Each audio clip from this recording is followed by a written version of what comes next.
So as well as fix consoles, I also make hardware and mods for them. I want to show you something I've been working on lately.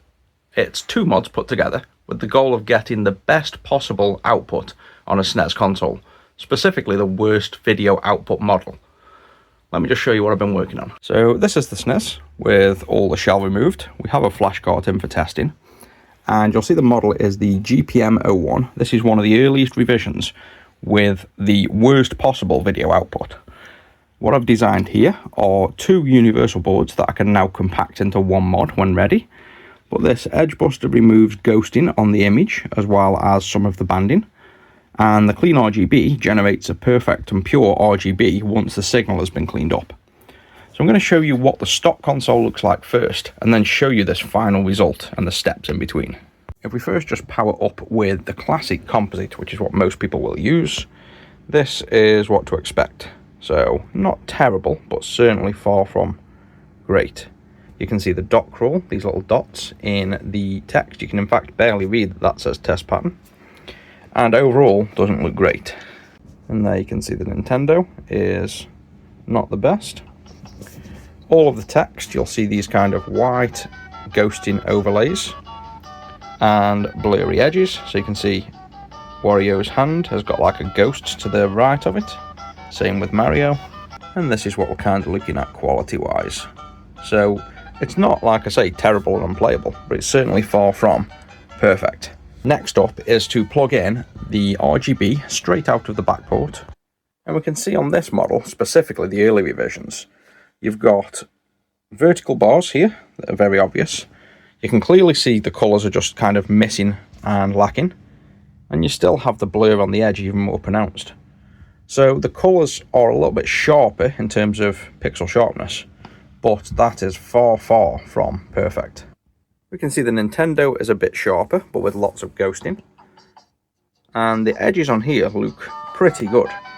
The biggest problem is we have this yellow blur coming off the edge of all the characters, and in some way this might look worse. It's quite dull because the colours are washed out and not attenuated correctly. So it's not the best. Like in certain areas it looks pretty good. This doesn't look too bad. But to the eye, this is very dull, washed out. There is clock noise here because the sync is composite and not a clean C-sync. There's ghosting, which we'll fix with the edge buster. And we need to fix the attenuation levels. So with just the clean RGB running now, through our pure DC RGB cables, you can see now we get really clean RGB. So very, very clean.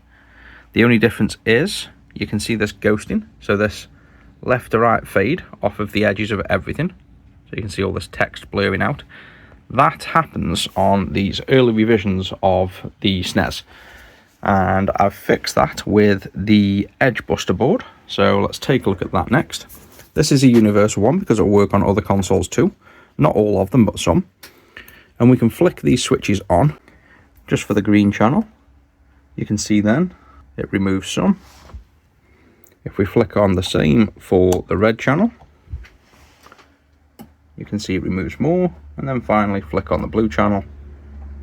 And you can see now all of that edge blur is completely gone. And we're at almost perfect RGB. There's very little here that can be improved. So if I just turn off that again, you can see how much blur gets added back, and then flick on the edge buster and everything goes nice and sharp. And here is a game, again, nice sharp edges. So you can see there, really, really sharp defined pixels. So that is effectively what's going to become the clean RGB for the SNES. This is early stages, so if you guys want to test this for me and I get different revisions and slowly integrate this, there's many revisions of the SNES and we'll have to perfect it for each revision. But you can see now, even the worst SNES is capable of the absolute best RGB output.